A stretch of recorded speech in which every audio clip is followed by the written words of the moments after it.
ፍፄ ያደረጋቸውን ነገሮች ልክ እንደ ጀብድ እያያቸው ነው ማለት ነው። እኔ ልክ ነኝ ብሎ ነው እያሰበ ያለውና ገና ብዙ ተንኮሎችን ለመስራት እንዳሰበ የምታውቁ ምን አለ ለትናንትናው መልስ እንኳን በደንብ ብዙ ነገር እንደተባለ ያውቃል።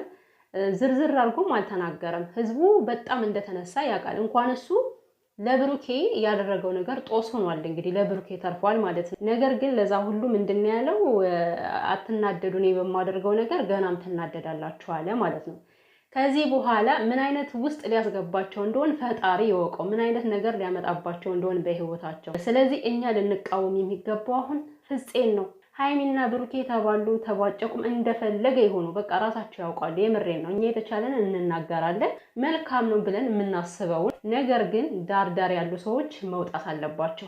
ቤተሰብዬ እንደቆያችሁልኝ ሰላምና ፍቅር በያላችሁበት ይብዛላችሁ። ፈጣሪ ጥብቅ ድግፍ ያድርጋችሁ። እንግዲህ ፍፄ አሁንም ድረስ በቃ በጣም ተንኮል እንዳዘለ ነው የሚያስታውቀው ካነጋገሩ፣ እንዴት በንቀት እንደሚያወራት ሃይሚን ራሱ እኔ በዚህን ያክል ለምን እንደተቀያየረ አላውቅም። ለዚህ እኮ ነው በፍቅር መካከል ማንም ይሁን ማንም መግባት የሌለበት። ስለዚህ ትናንትና ያደረጋቸውን ነገሮች በደንብ ያውቃል። ሃይሚ ስትጠይቀው ግን ምን አደረግኩኝ ብሎ ነው የመለሰ። ይሄ ማለት አንድ ንቀት ነው፣ በጣም ንቀት በመጀመሪያ ደረጃ ማለት ነው።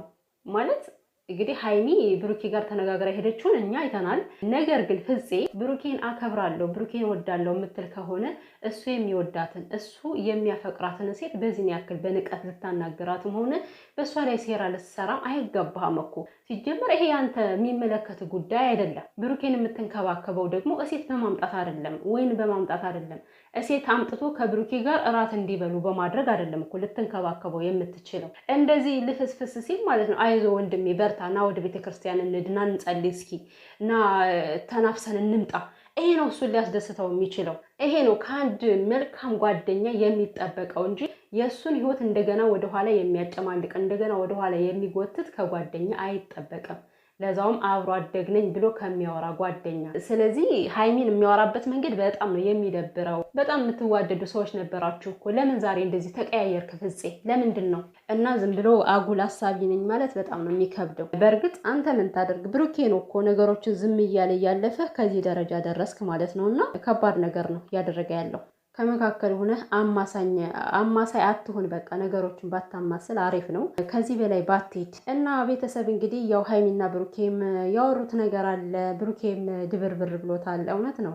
ያው ከባድ ነው። የምትወዱትን ሰው እንደዚህ በቀላሉ ማጣት ይከብዳል። እና እሷም ብትሆን ያለችበት ስሜት ጥሩ ነው ብዬ እኔ አላምንም። እንዴትስ ጥሩ ይሆናል? ምክንያቱም አንድ እውነት የምትረዱት ነገር ማለት ነው የምር ልትረዱት የሚገባውን ሃይሚ እንደዚህ የሆነ ከልቧ አውጥተው አይደለም እኮ። ምክንያቱም በራሳችሁ ብታስቡት ያፈቀራችሁትን ሰው የፈለገ ብትናደዱበትም በአንዴ አውጥታችሁ አጥሉትም። እሷም ቢሆን ውስጧ ላይ ያለ በጣም ብዙ የሚያስጨንቋት የሚያስከፋት ነገሮች አሉ። ነገር ግን ዛሬ ሲያወሩም ያው እሷ አብራ እንደማትቀጥል አልፈልግም ነው ያለችው ማለት ነው። ነገሮችን ተረድታው በቃ ያሉትን በዙሪያቸው ያሉ ምቀኞች ያሰፈሰፉ ይለያያሉ ብለው የሚጠብቁ ሰዎችን ብታሳፍር ሃይሚ ደስ ይለኝ ነበር። የምሬን ነው ማለት አሁን እሷ አንድ ቃል እሺ ብላ አንድ እድል ለሰው ልጅ እኮ አንድ እድል ይሰጣል። ከምር በቃ ሃይሚ አንድ እድል ስጩ ነው የምላት። ምክንያቱም ለምን መሰላችሁ? አንድ እድል ብሰጠው የሆነ የማይጸጸቱበት ነገር ነው። ከሆነ ይሆናል፣ ካልሆነ አይሆንም።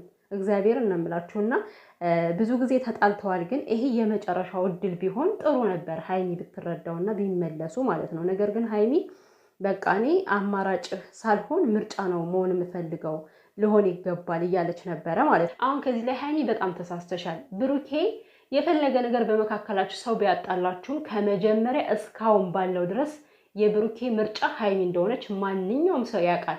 ምርጫሽ ነው ሃይሚ ማለት አንቺ ነሽ ምርጫው፣ ለብሩኬ ምርጫው ነሽ። ስለመረጠሽም ነው ከአንቺ ጋር መሆን የሚፈልገውና እኔ ተመራጭ ነኝ ምናምን ብለሽ እንዳታስቢ። 30 ሴት ስለመጣ ብቻ የሱ ተመራጫ ማለት የሱ ምርጫ አይደለም ብለሽ ማሰብ አይገባሽም። የሚመጡት እኮ ራሳቸው ወደውት እንጂ እውነት እሱ አፍቅሯቸው እኮ አይደለም። ሲጀመርም ከልባቸው አፍቅሮት ላይሆን ይችላል እኮ እናንተ ስለምታስቀኗቸው ስለሚቀኑ፣ በፍቅራችሁ በእድገታችሁ ስለሚቀኑ በጣም ብዙ ሰዎች ከወንድ ከሴት ሁሉም የማይቀናባቸው የለም ሃይሚና ብሩኬን። ስለዚህ ያን ፍቅር ያንን የሞቀ ፍቅር ለማበታተን እኮ ሊሆን ይችላል የመጣው ሁሉ እውነት ፍቅር ፈልጎ ላይሆን ይችላል። አሁን ለምሳሌ ይሁን ተመልከቱ።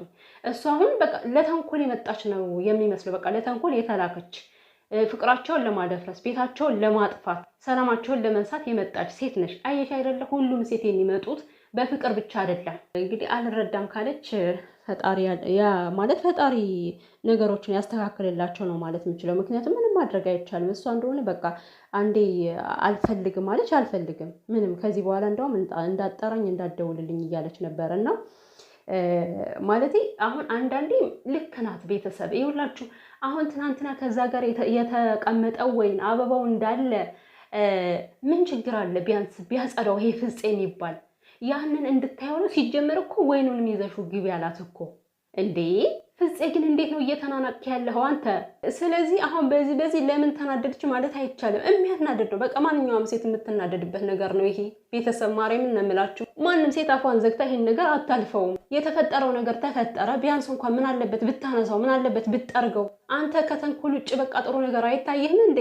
ሲቀጥል ብሩኬ በቃ ጥፋተኛ የምትመስለው አንተ ሁልጊዜም በራስ መንገድ ነው። የምሬን ነው ማለት ነገሮችን እንዲህ እንደ ቸላ ዝም ብለህ ስታልፋቸው አንተ እንደ ጥፋተኝነት እየተቆጠርክ ስለሆነ ያን ነገር ነው እኔ ሁሌም አስተካከል የምለው። በቃ ሁሌም ቢሆን ብሩኬ ይሄ የዋህነቱ ነው ክፋተኛ የሚያስመስለው። እና ሀይሚ እኔን ተውኝ እናንተ በቃ ከህይወቴ ውጡ እያለች ነው። ማንን ነው እያካተትሽ ከዚህ ጋር የምታወሪው? ብሩኬና ፍፄ ናቸው ወይስ ወንድምሽን ጭምር ነው? ወንድምሽን ከሆነ ከዚህ ጋር ምንም ሊካተት አይገባም። እሱ በራሱ መንገድ መጥቶ ነገር የፈለገ ሰው ነው። ይዋሸሽም ለምን እንደሆነ በደንብ ይረዳሻል ብዬ አስባለሁ። ስለዚህ ብሩኬ ደግሞ አሁን እኔ ምን አደረግኩኝ እኔ ምን አጠፋው አትበል። ትናንትና አጠፍተሃል፣ በደንብ ነው ያጠፋው ትናንትና። እሱም ጥፋት ደግሞ ዝምታ ነው እኮ እንዴ።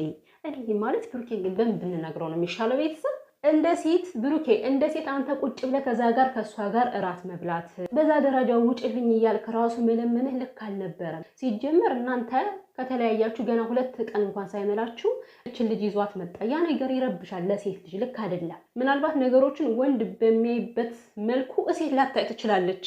አንተ የነገር ቀለል ያለ ነው ብለህ ታስበው ይሆናል ግን ከሴት ላይ ሲመጣ ደግሞ ይሄ በጣም ከባድ ነገር ነው። ባለፈው ከሀይሚ ጋር ቁጭ ብሎ እያለ ድንገት ስትመጣ ያስወጣበት መንገድ እንዴት እንደተመቸኝ አብሳላትን ማለት ነው። ውጪ ብሎ ያስወጣት መንገድ ያንን ነገር ትናንትና መድገም ነበረ። ባየ ስህተቱ ያንን ነገር ያለ መድገም ነበረ ትናንትና እንጂ እኔ አሁን ከብሩኬ ላይ እኮ ምንም ጥፋት እየታየኝ አይደለም። የሚመጡት ራሳቸው ናቸው። እሱ እየሄደባቸው አይደለም። ሲጀመር ተጠቂ የሆነ ያለ ሰው ነው። እንደው ይሄን አይታ ሀይሚ ብትረዳውና አብረው ቢሆኑ ደስ ይላል። እና ሀይሚ አሁን አብረን ብንሆን በቃ ነገ ደግሞ እንደዚህ አይነት በዝምታ ነው ነገሮችን የሚያልፋቸው የሚለውም ነገር እያሳሰባት ሊሆን ይችላል። ስለዚህ ብሩኬ እስኪ ነገሮችን አገናዝባል። አንተ ክፉ ሆነ እኮ አይደለም፣ እውነት ክፉ ሆነ እኮ አይደለም። በቃ ነገሮችን በስርዓት ያለ ማስኬድ ነው አሁን የብሩኬ ችግር የሆነበት። ጥፋት አያጠፋም ሳይሆን እሱም ያጠፋል። ግን ደግሞ አብዛኛውን ጊዜ ብሩኬ ችግር የሚደርስበት ያለ ጥፋቱ ነው።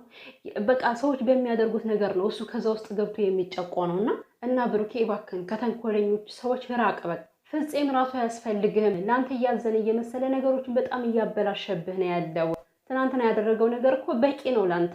ሲቀጥል አሁን ላይ እንደ ፍፄ የሚባል ሰው ማየት አልፈልግም እያለች ነው። ልክ ናት። እያደረገ ያለው ነገር ሀይሚን ማስወጣት ሌላ ሴት ማስገባት ስለሆነ ልክ ነች። ከፍፄ ላይ ሀይሚ እንደፈለገ ብትሆንበት ልክ ነች። ምንም ስህተት አልሰራችም። እና ብሩኬን ብትሆን በቃ ከዚህ በኋላ አንድ እድል ተሰጣጡ። ያው እኔ እንጃ ማለት ችግር የለውም። አንድ እድል ተሳሳታችሁ ብታዩትና ሲቀጥል ካጠገብ መድረስ የሌለባቸው ሰዎች መድረስ እንደሌለባቸው አስረግጠ ተናገር። በቃ ብሩኬ